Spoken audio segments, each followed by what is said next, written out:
Nous allons vous raconter l'histoire d'un pays qui n'existe pas.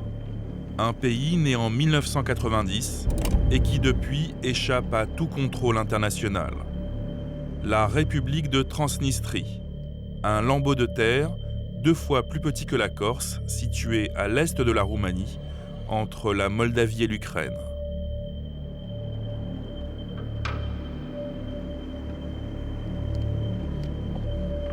Quand tu rentres en Transnistrie du côté moldave, tu traverses d'abord un poste douanier, ensuite un poste des forces de maintien de la paix, après un poste de la police moldave, puis arrive le poste frontière et on est du côté transnistrien. On dit que derrière cette frontière qui n'existe sur aucune carte, il est possible de se procurer n'importe quel type d'armement.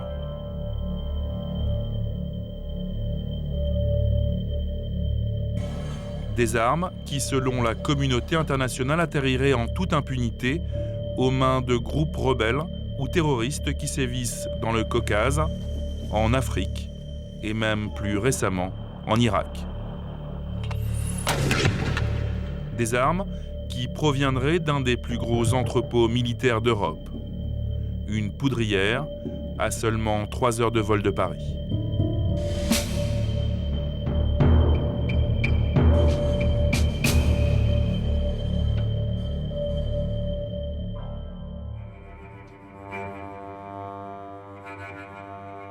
Tiraspol, capitale de la République de Transnistrie. Une ancienne ville de garnison de l'armée rouge. C'est ici qu'était basée la 14e armée soviétique. 100 000 hommes et des dizaines de divisions de blindés capables d'atteindre la Turquie ou la Grèce en moins d'une semaine. 15 ans après la chute de l'URSS, le pays est toujours dirigé par un régime nostalgique de cette époque. Et l'armée russe est toujours sur place. Bon, maintenant, il faut impérativement aller vous faire enregistrer à la police. Si vous ne le faites pas, vous pourrez sortir du pays, mais il faudra donner un bakshish en sortant. Sinon, à chaque contrôle, vous serez emmené au poste et on vous interrogera pour savoir ce que vous faites en Transnistrie. Il y a encore quelques années, les autorités n'accordaient que des visas de 3 heures, le temps jugé nécessaire pour traverser le pays, crevaison comprise. Exceptionnellement, nous sommes autorisés à rester 10 jours sur place. Autre formalité obligatoire, s'acquitter d'une taxe de séjour, 2 €, qu'il faut aller changer en devise locale à la Banque nationale de Transnistrie. Le vrai faux pays fabrique sa propre monnaie et pratique son propre taux de change, 10 roubles pour 1 €. Un taux de change, bien sûr, sans aucun rapport avec la réalité. Nous sommes enregistrés, nous avons changé nos euros. Premier pas à Tiraspol et premier contrôle sous le regard de Lénine. Un homme appartenant à l'armée nationale de Transnistrie.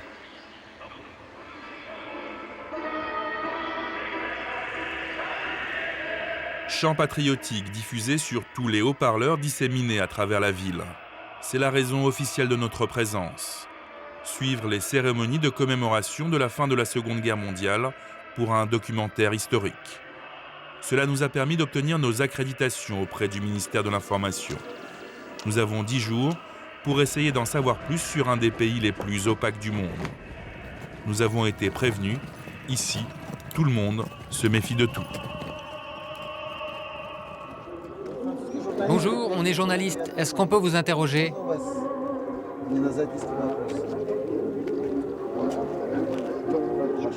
Vous partez tous? Vous avez peur de quoi? Quelle est la situation dans votre pays et qu'est-ce que vous pensez de votre gouvernement ? On vit bien, c'est le principal. Faudrait juste qu'on nous reconnaisse, alors on vivrait encore mieux. Nous attendons.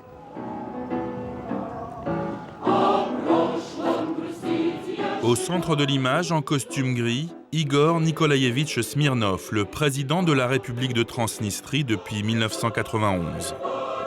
Un homme considéré comme un usurpateur par l'Union européenne. Pour ses ennemis, c'est un voleur qui a confisqué une partie du territoire d'un autre pays, la Moldavie, un pays souverain et reconnu celui-là par la communauté internationale. Un hold-up en plein jour qui explique pourquoi Igor Smirnov et les autres membres de son gouvernement sont interdits de séjour en Europe, où ils risquent même la prison. Heureusement pour eux, c'est en Russie qu'ils passent leurs vacances.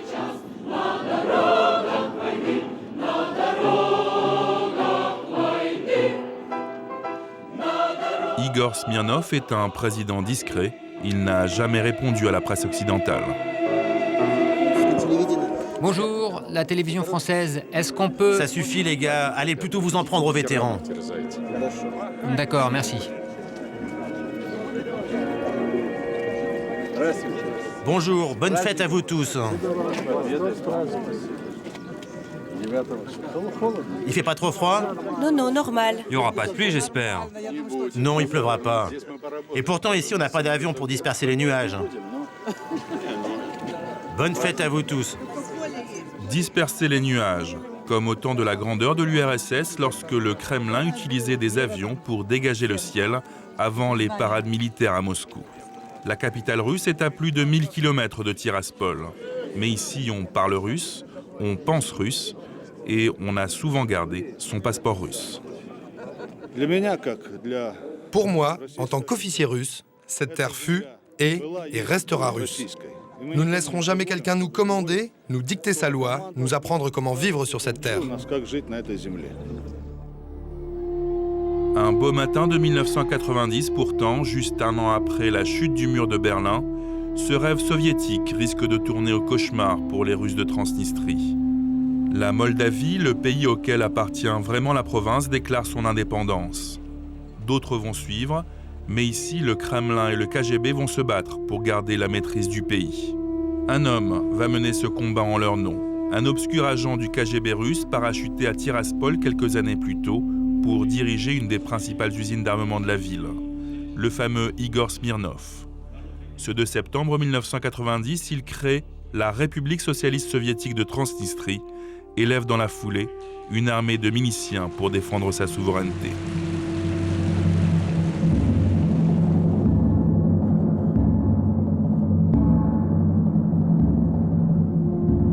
La guerre avec la Moldavie est inévitable. Une insurrection que l'armée moldave aurait dû mater sans problème. Mais les combats vont se poursuivre pendant 4 mois et faire plus de 1000 morts. En fait, Igor Smirnov et ses miliciens disposent des formidables moyens militaires et logistiques de leurs parrains russes, et notamment du plus fameux d'entre eux, le général Liebed en personne, le commandant en chef de la 14e armée soviétique. C'est lui qui va imposer un cessez-le-feu aux Moldaves. Son intervention va en réalité figer la situation au profit de la Transnistrie, des troupes russes qui, sous couvert d'une mission de paix, vont garantir l'existence et la sécurité d'un État hors la loi. Une situation propice à tous les trafics, à commencer par le trafic d'armes. Dans le cadre de notre documentaire historique, notre couverture, pour enquêter sur le trafic d'armes, nous avons demandé à rencontrer des militaires. Les autorités nous ont conseillé d'aller à l'association des vétérans de la guerre d'indépendance, les plus fervents supporters de Smirnov. Sergueï est le chef des anciens combattants à Tiraspol. C'est un ancien militaire russe, un vétéran de la guerre d'Afghanistan. C'est le premier qui veut bien aborder le sujet avec nous. Mais avant, il faut trinquer avec ses anciens compagnons d'armes. Je vous souhaite santé, succès et bonheur. Un toast qui va très vite sonner comme une mise en garde. Si quelqu'un d'ici vous cherche des ennuis, il y a des mecs comme ça, tu sais. Tu m'appelles et quick.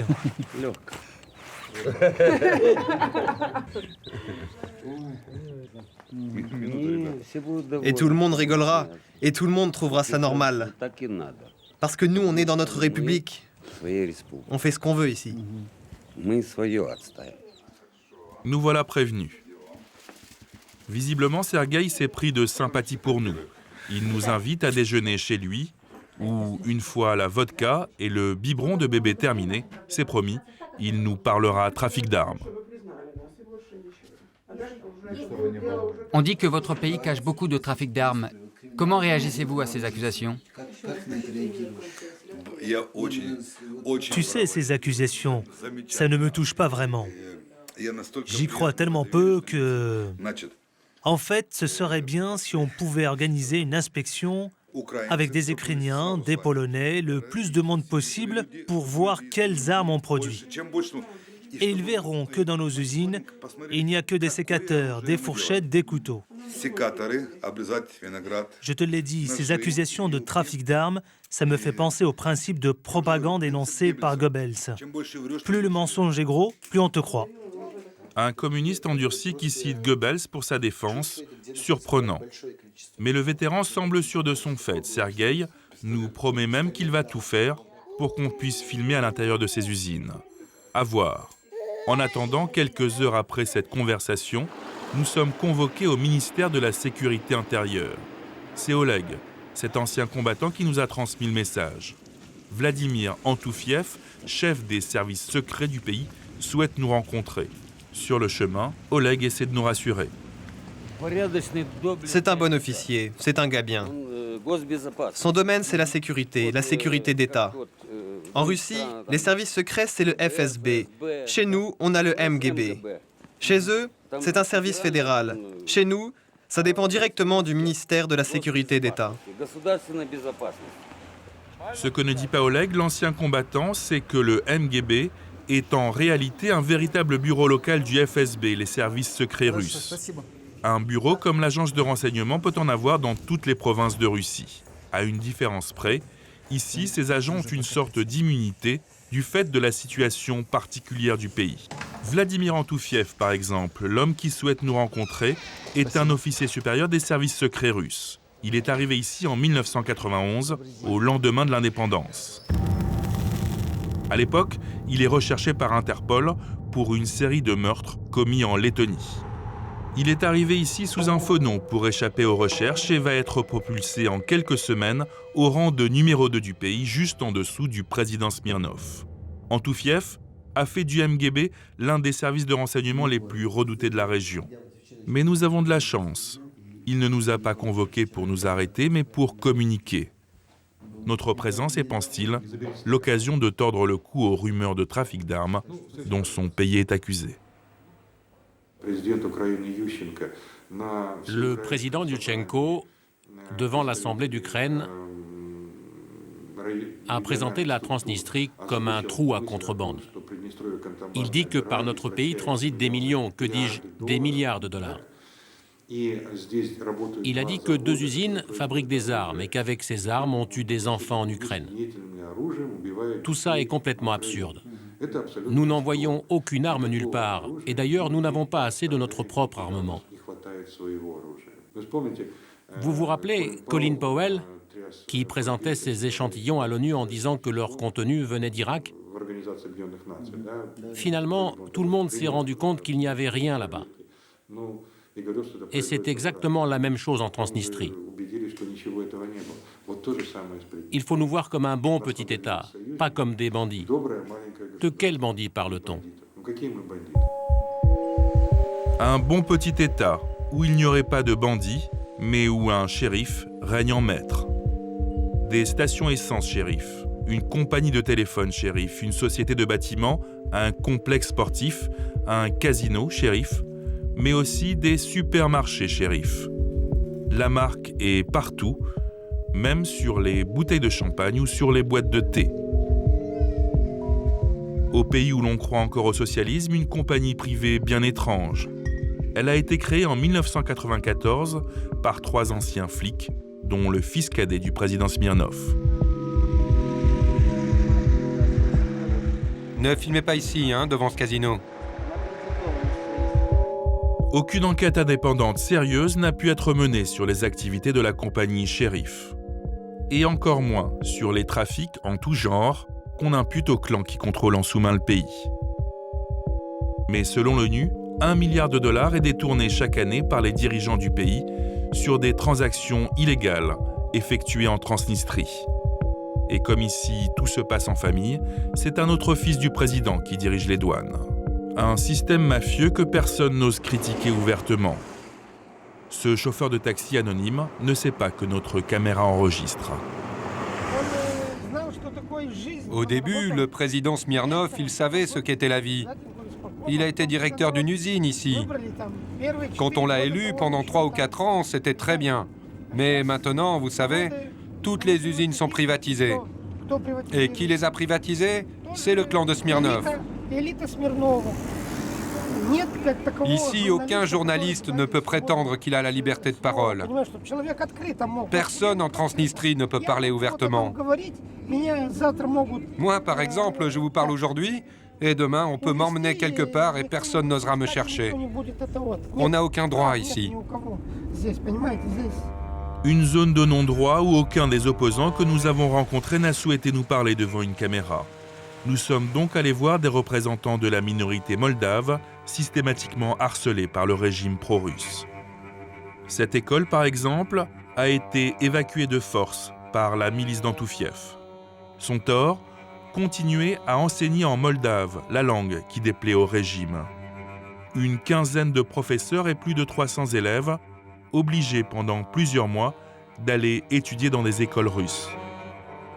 Mais les Moldaves de Transnistrie ont résisté et ils ont finalement obtenu la réouverture de leur école et même le droit de chanter l'hymne moldave.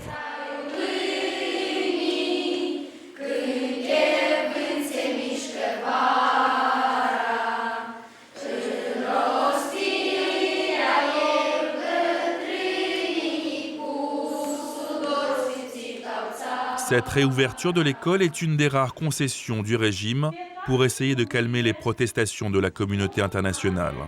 Mais il ne faut pas s'y tromper.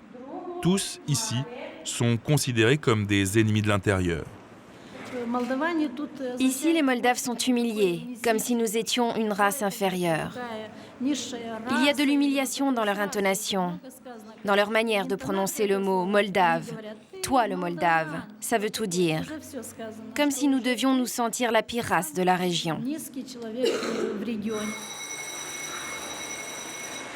Sans doute par peur de représailles, finalement, seul le directeur de l'école acceptera d'aller plus loin devant notre caméra.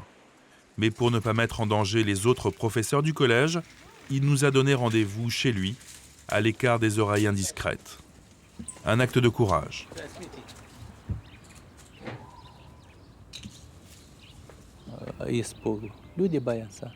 Les gens ont peur. C'est la dictature ici.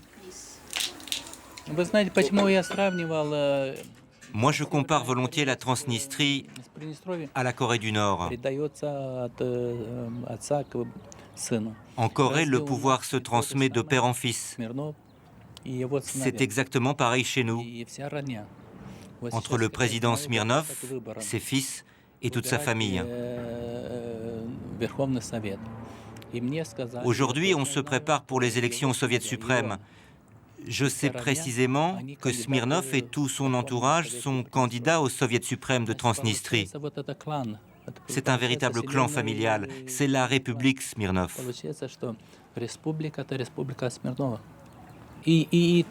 Ensuite, c'est la même chose en ce qui concerne le problème de l'armement.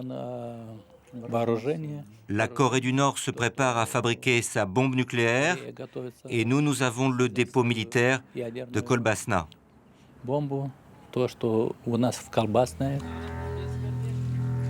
Kolbasna, un des plus gros entrepôts militaires du continent. Situé à 130 km au nord de la capitale, Tiraspol, c'est un ancien dépôt de l'armée rouge. Depuis quelques années, l'OSCE, l'organisme qui gère les conflits européens, a pour mission d'encadrer le site. À l'intérieur se trouvent toujours les munitions soviétiques, obus, grenades, missiles, dont un grand nombre ont été rapatriés d'Allemagne de l'Est, de Hongrie et de Tchécoslovaquie après la chute du mur. En tout, plus de 42 000 tonnes de munitions conventionnelles. 42 000 tonnes d'armes. Ça représente, en termes de puissance d'explosion, au moins 2 fois la bombe d'Hiroshima.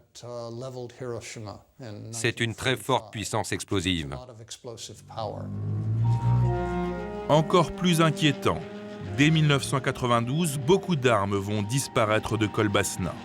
Même le général Yebed, l'homme qui a aidé à la création de la Transnistrie, va finir par critiquer ouvertement les dérives mafieuses du régime de Tiraspol. Dans une interview accordée à la télévision américaine, il parle de plusieurs valises nucléaires qui ont disparu de Kolbasna. Une valise nucléaire, c'est une mini-bombe atomique capable de tuer des milliers de personnes. Une arme idéale pour des terroristes. Donc vous dites que ces valises nucléaires ne sont plus sous contrôle de l'armée russe? Ce que je dis, c'est que plus de 100 de ces 250 valises nucléaires ne sont plus sous le contrôle des forces russes.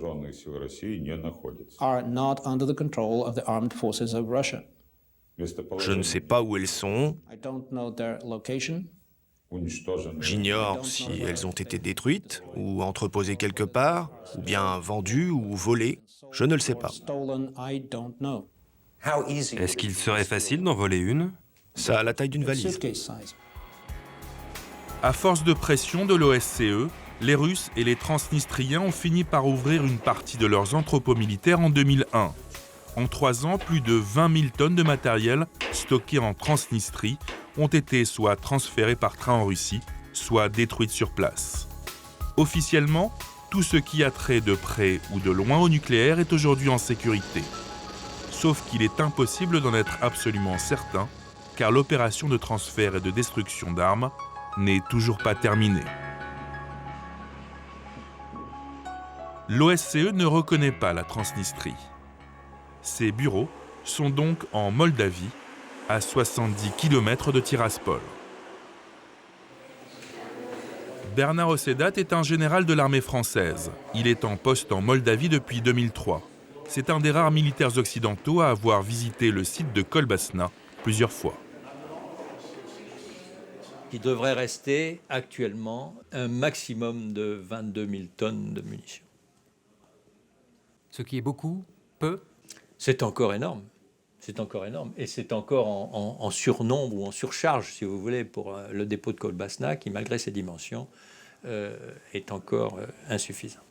Il y a encore très vraisemblablement des munitions qui sont stockées à ciel ouvert, empilées entre des monticules de terre qui les protègent, ou plutôt qui protègent les dépôts voisins d'une éventuelle explosion. C'est dangereux ce que vous dites? Oui, c'est dangereux. 22 000 tonnes de munitions à ciel ouvert ou dans des entrepôts souterrains et dont il faut toujours se débarrasser. Les inspecteurs de l'OSCE ne reconnaissent pas les frontières de la Transnistrie. Ils ont autorité pour visiter et contrôler les dépôts d'armes de Kolbasna quand ils le souhaitent. Mais comme nous allons le constater, il y a une grande marge entre la théorie et la pratique. Je ne suis pas sur leur liste. La liste dont parle Bernard Ossedat est celle de la dizaine d'inspecteurs de l'OSCE habilités à visiter le site de Kolbasna. Il en fait partie et la police transnistrienne n'a théoriquement pas le droit de le contrôler. Mais le diplomate va attendre 1 heure avant de pouvoir poursuivre son chemin. 1 heure d'attente pendant laquelle Bernard Ossedat refusera tout de même de présenter son passeport diplomatique. Une question de principe. N'étant pas sur la liste, on m'a demandé de présenter un passeport diplomatique. Il n'en est évidemment absolument pas question.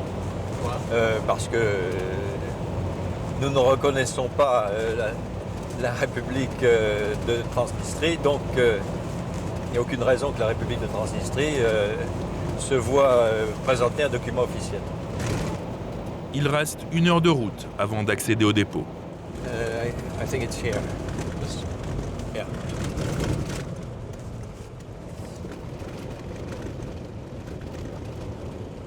L'Ukraine est de l'autre côté de ce fossé là. Donc on longe la frontière sur quelques dizaines de mètres avant d'apercevoir le village de Kolbasna qu'on commence à voir là-bas dans le fond. Voilà, donc il va falloir pas trop exhiber nos caméras parce que sinon ça risque de les mettre dans des états peu souhaitables. Qui sont les gens qu'on aperçoit là?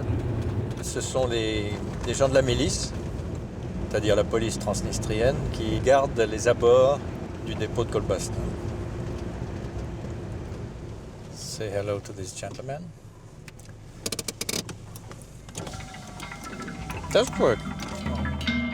Les inspecteurs de l'OSCE peuvent rentrer en Transnistrie, mais ils sont systématiquement empêchés de faire leur travail.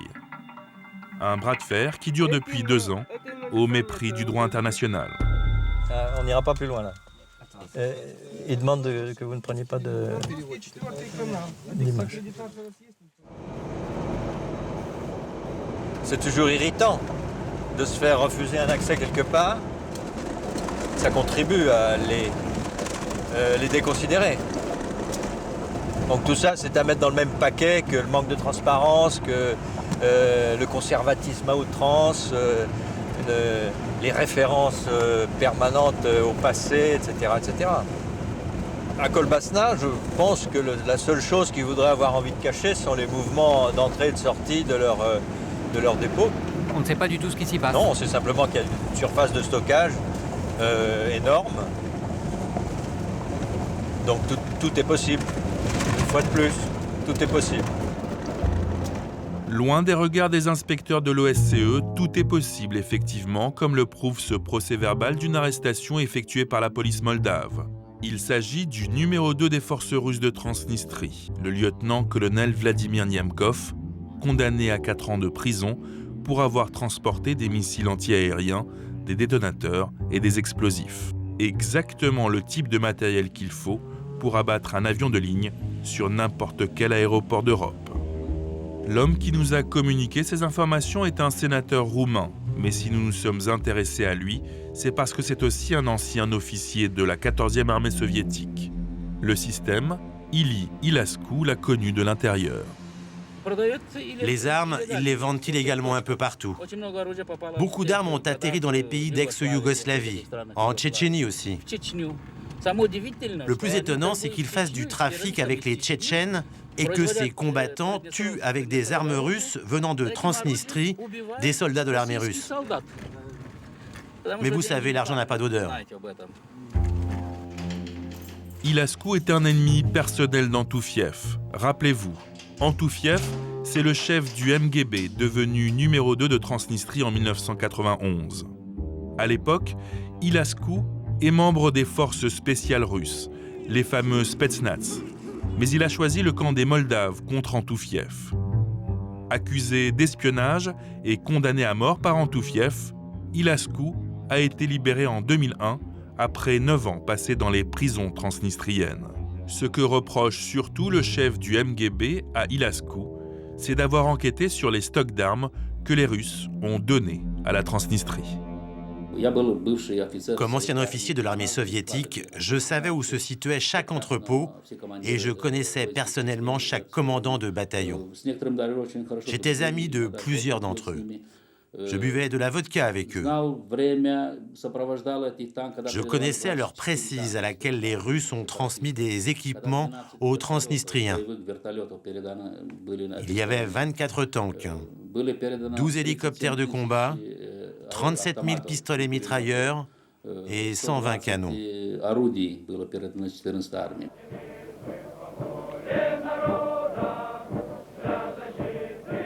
Ces armes, offertes par l'armée russe à l'armée transnistrienne, les voici.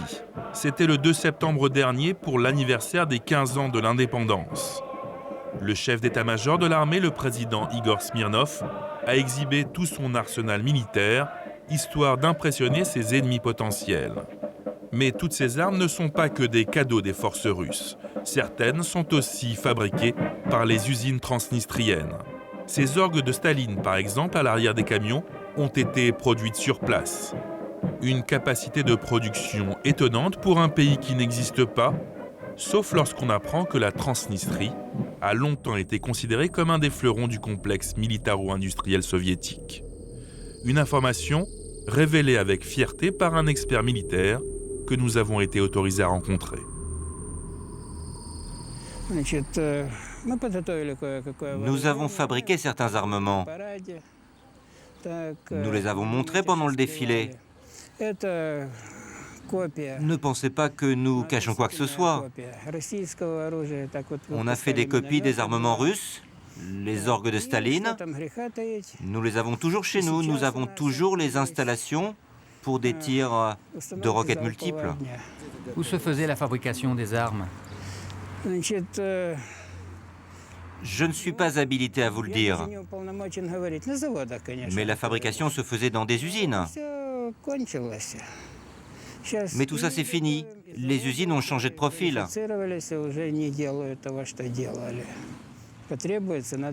Aujourd'hui, les usines sont privatisées. Elles ne produisent plus d'armes. Elles ne font que dalle. Passez-moi l'expression. Cela dit, si vous voulez mon opinion, si la guerre recommence, on pourra toujours forcer le directeur de l'usine à reprendre la production.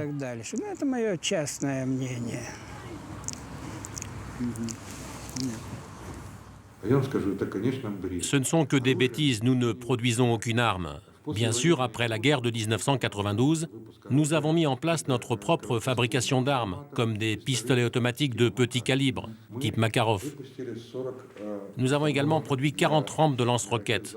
Mais maintenant, on n'a plus d'armement. On a même demandé à l'armée russe, mais ils ne nous ont rien donné. Ces usines qui ne fabriquent plus d'armes, nous avons essayé de rentrer dans l'une d'entre elles, l'usine Elektromash, dans la banlieue de Tiraspol. C'est l'usine la plus fréquemment citée pour la fabrication d'armes de poing. Le président Igor Smirnov en était le directeur avant de prendre la tête du pays. Officiellement, on ne fabrique plus que de l'électroménager à Elektromash. Mais aucun expert occidental n'est jamais entré dans cette usine.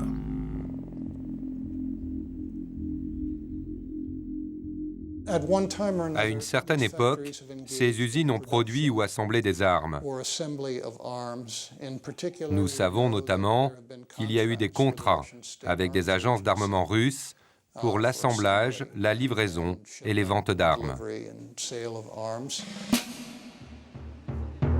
L'usine Elektromash est soupçonnée de fabriquer, entre autres, des pistolets automatiques. Peut-être leurs usines produisent-elles des armes illégalement. Le problème, c'est que personne, hors de Transnistrie, n'est certain de quoi que ce soit. Car ils ne communiquent pas là-dessus. Aucune information n'est rendue publique et nous n'y avons pas accès.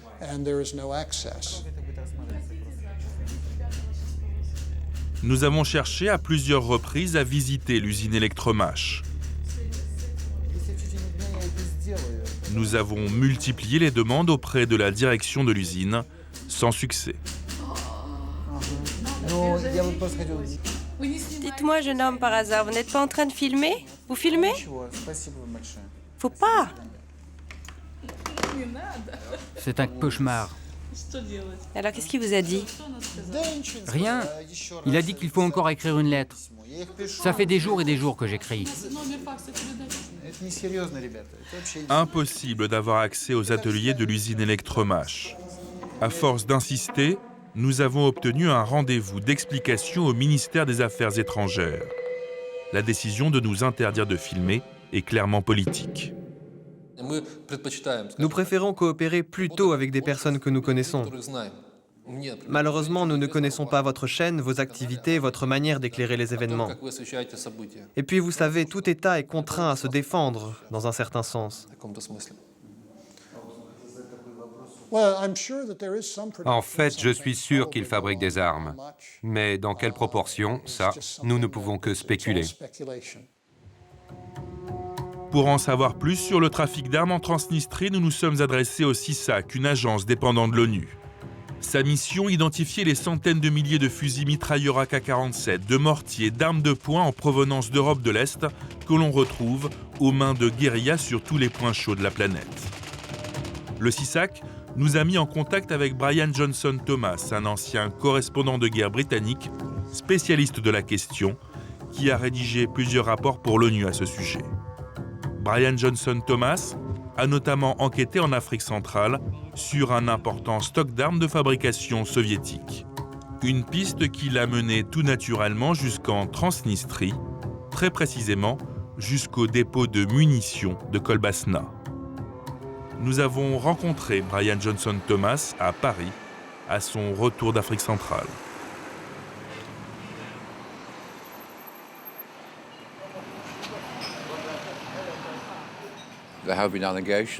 Nous pensons que la Transnistrie fabrique des armes de poing, sans numéro de série. C'est donc très difficile de remonter la piste jusqu'aux usines. Tout simplement parce que ce sont des contrefaçons. Il n'y a aucune référence sur les armes. Les armes lourdes n'ont pas de numéro de série non plus. Les forces de l'ONU au Congo ont retrouvé un mortier de 82 mm, qui semble bien provenir de Tiraspol. Mais il est très difficile d'en avoir une preuve absolue sans aller à Tiraspol et enquêter dans les usines. Brian Johnson Thomas nous apprend qu'il s'apprête justement à aller en Transnistrie pour le compte du célèbre journal britannique le Sunday Times. Selon leurs informations, les Transnistriens auraient aussi fabriqué des armes non conventionnelles, des bombes radioactives, autrement dit, des bombes sales. Nous avons la conviction que les Transnistriens disposent de 3 fusées radioactives. La prochaine étape est d'essayer de savoir s'ils sont aussi véreux que nous le pensons et s'ils sont prêts à nous vendre ces fusées radioactives. Le Sunday Times a demandé à l'expert d'organiser une fausse opération d'achat en se faisant passer pour un courtier en armes. Nos 2 enquêtes se rejoignent. Nous décidons de nous retrouver en Moldavie et de collaborer. Brian va entrer en contact avec un certain Dimitri, auprès de qui il va se faire passer pour un intermédiaire, travaillant pour le compte d'un groupe terroriste algérien. Son but est de voir les bombes et se rétracter avant l'achat. Le premier contact a lieu dans la ville de Bender, près de la frontière côté Transnistrie. Nous n'avons pas pu l'accompagner, notre présence aurait pu faire capoter le deal. Nous sommes largement repérés sur place.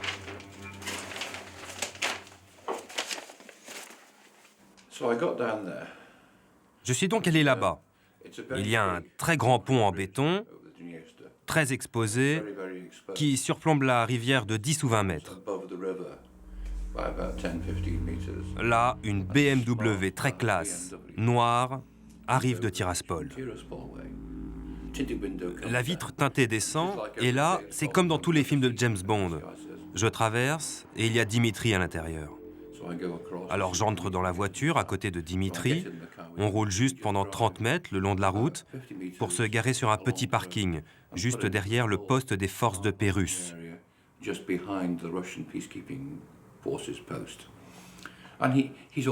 C'est un vrai businessman, ce gars. Il a la trentaine, très élégant, chemise noire, pantalon noir, cravate. Il parle un très bon anglais avec un léger accent américain. Et très professionnel. Voilà comment on va faire, il me dit. Le prix est de 200 000 $ et c'est pas négociable. Le prix, c'est le prix. Pour 200 000 $, le prétendu Dimitri fournirait une bombe radioactive et la livrerait directement par avion au destinataire. Une bombe de petite taille, facile à transporter. Le scénario de la bombe sale est une menace prise très au sérieux dans les capitales occidentales. Le but des terroristes est de provoquer la terreur. Imaginez que cette fusée tombe quelque part dans le centre de Paris, de New York ou de Londres. À 12 km de distance, on peut lancer un missile sur l'Arc de Triomphe, dont la radiation se répand sur des centaines de mètres. Cela causerait une panique extrême, et ça coûterait très cher de nettoyer toutes ces radiations. Et cela signifierait que personne ne pourrait raisonnablement aller dans cette zone jusqu'à son nettoyage. Dans quelques heures, Brian verra le vendeur pour la seconde fois. Contre 2 000 $, Brian pourra voir la bombe, mais il devra se rétracter aussitôt après, avant de verser la suite. Évidemment, toujours pas question de l'accompagner. Je pense pas qu'ils seraient absolument heureux de s'apercevoir que je me moque d'eux. Il y a toujours du danger lorsque vous négociez avec la mafia russe, qu'ils puissent être plutôt virils dans l'expression de leur mécontentement.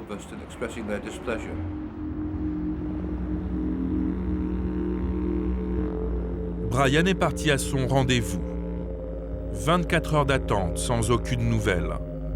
La couverture de notre faux courtier en armes aurait-elle été éventée? Brian aurait-il des ennuis? Oui, c'est Brian. Brian, comment ça va? Je vais bien, merci. Je voulais juste vous tenir au courant. Dimitri m'offre les 3 alazanes pour 500 000 $.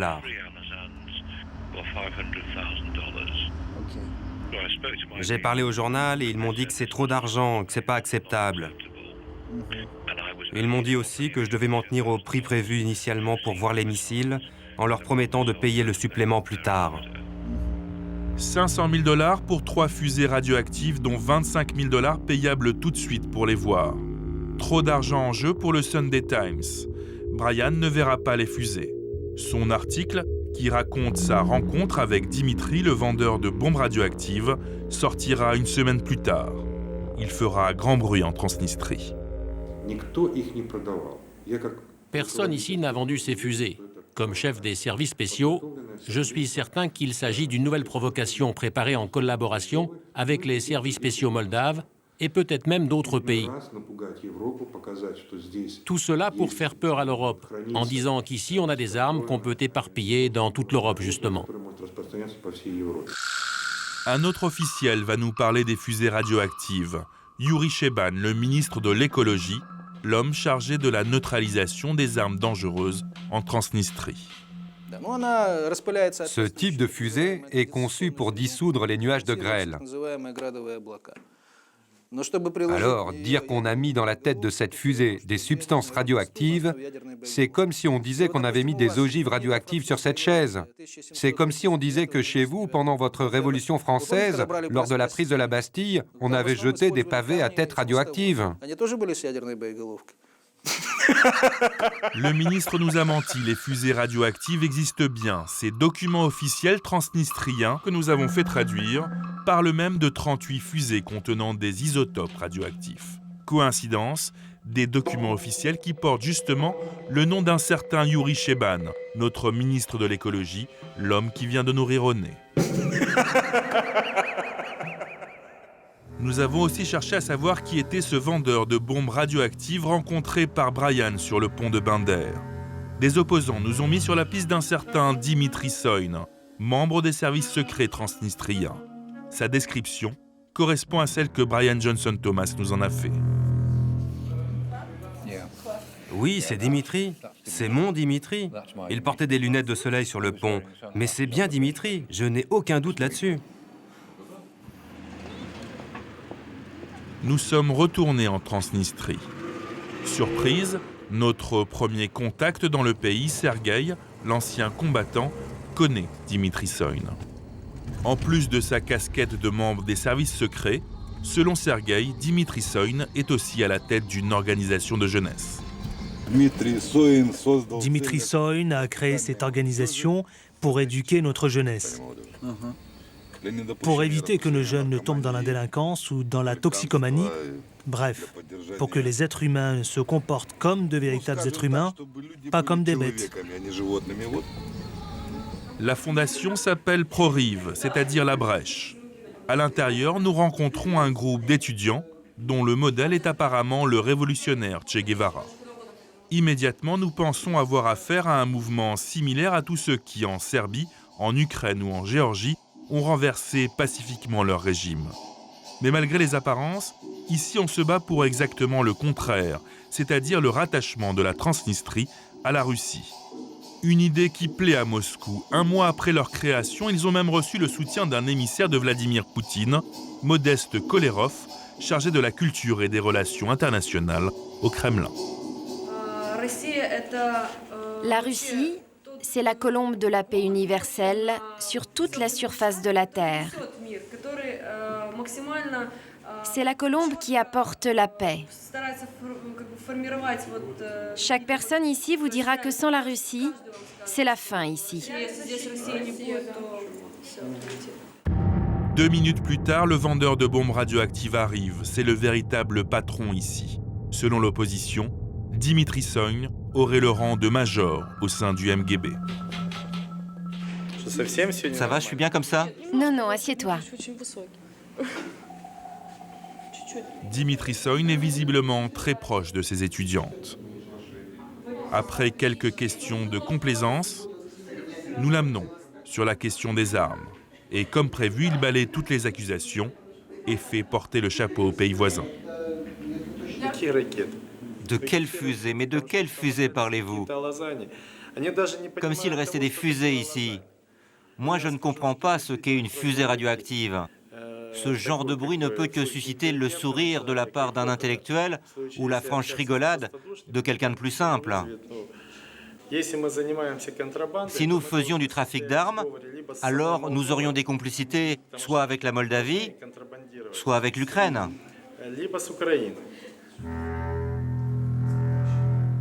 Dimitri Soyn a-t-il proposé 3 fusées radioactives à un homme se présentant comme un courtier pour un groupe terroriste algérien? Nous n'avons pas osé lui poser la question dans le blanc des yeux, car Dimitri Soyn est parfois violent. Il est même recherché pour plusieurs meurtres par la police et la justice moldave, comme le montre ce document.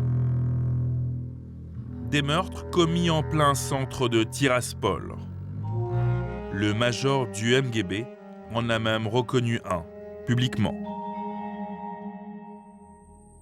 Au cours de notre bref entretien avec Dimitri Soyn, un détail a retenu notre attention. Pour pouvoir sortir des armes de Transnistrie, il nous a parlé de nécessaires complicités avec l'Ukraine et la Moldavie, les pays voisins. Sans doute. Mais ce qu'il a oublié de dire, c'est qu'il existe un aéroport à Tiraspol. Un aéroport qui a longtemps été utilisé par l'armée russe pour transporter ses troupes et ses équipements militaires. Un aéroport qui permettrait d'exporter sans aucun contrôle des cargaisons d'armes vers des zones de conflit. Sergueï, l'ancien combattant, nous a fait une faveur. Il nous a emmenés sur cet aéroport. Regarde dans quel état est la piste. Il y a de l'herbe dessus. C'était l'aéroport de l'armée russe, un très bel aéroport, qui accueillait n'importe quel type d'avion. Mais je vous explique, il n'y a plus d'avions ici. Quand un aérodrome est en état de fonctionnement, il y a des éclairages sur la piste, il y a des indicateurs de vent. Ici, il n'y a rien. C'est un champ vide. Plus un mensonge est gros, plus on vous croit, nous avait dit Sergueï lors de notre première rencontre, une référence à Goebbels, sur laquelle ce jour-là, il nous invite de nouveau à méditer. Moi, je dormirais mieux si je savais qu'il y avait beaucoup d'armes ici. Si je pouvais prendre une arme et casser la gueule à n'importe quel agresseur, moi, j'aimerais bien avoir 2 ou 3 bombes nucléaires. Juste comme ça pour que les autres sachent que nous avons ça chez nous. Mais malheureusement, il n'y en a pas ici. Je ne peux même pas en acheter. Mon salaire est trop petit. N'en déplaise à Sergueï, selon les inspecteurs de l'OSCE, l'aéroport de Tiraspol serait en parfait état de fonctionner aujourd'hui. Ce jour-là, nous avons remis à l'organisme européen le résultat de nos 6 mois d'enquête, et notamment le document officiel transnistrien que nous avions fait traduire, faisant état de 38 fusées radioactives dont le pays aurait dû se débarrasser depuis 1994 et dont tout le monde là-bas semble avoir oublié l'existence. Un document que le général Sedat ne connaissait pas. Je pense que ça pourrait être un faux, mais j'en doute. Je pense qu'il s'agit de documents officiels. Maintenant, il faut replacer ça dans son contexte. Si j'étais dans un état-major en train de dresser la liste des armements que possède mon adversaire, j'en tiendrais compte. Que peut faire l'OSCE? Simplement demander aux Transnistriens de s'expliquer sur cette affaire. Je vois tout de suite leur réaction et leur réponse. Quelle sera-t-elle? Nous n'avons aucune connaissance de ce type de document. Nous ne savons pas ce que c'est que des armes radiologiques et nous n'avons jamais eu. Et on peut les croire? Peut-on vraiment croire tout ce qui se passe en Transnistrie, tout ce qui vient de Transnistrie? Aujourd'hui, la communauté internationale n'a presque aucun moyen d'agir en Transnistrie. Un territoire qui ne reconnaît qu'un seul juge et maître, la Russie. En Ukraine, en Géorgie, en Kirghizie, les régimes post-soviétiques se sont effondrés sans que Moscou n'y puisse rien. Un scénario impensable à Tiraspol. La Russie doit remplir ses obligations vis-à-vis de la Transnistrie. C'est notre État garant. Mais je vous assure que notre population est consolidée. Ici, il n'y aura pas de révolution anti-russe. Nous ne la laisserons pas se produire. Et d'ailleurs, il n'y a pas de raison pour qu'elle ait lieu. Regardez depuis combien d'années on secoue notre État. Et rien ne se passe. La République de Transnistrie, un pays qui n'existe pas, mais qui considère toujours Staline comme un des plus grands héros de l'histoire de l'humanité. Un pays capable de lever une armée de 17 000 hommes en quelques semaines et disposant de plusieurs milliers de tonnes d'armes et de munitions. Un pays qui a laissé une centaine de valises nucléaires disparaître de ses entrepôts et a disposé de 38 fusées radioactives dont personne ne sait aujourd'hui où elles sont. Un pays fortement soupçonné d'alimenter le trafic d'armes international, mais qui continue d'échapper à tout contrôle. La République de Transnistrie a fêté en septembre le 15e anniversaire de son indépendance.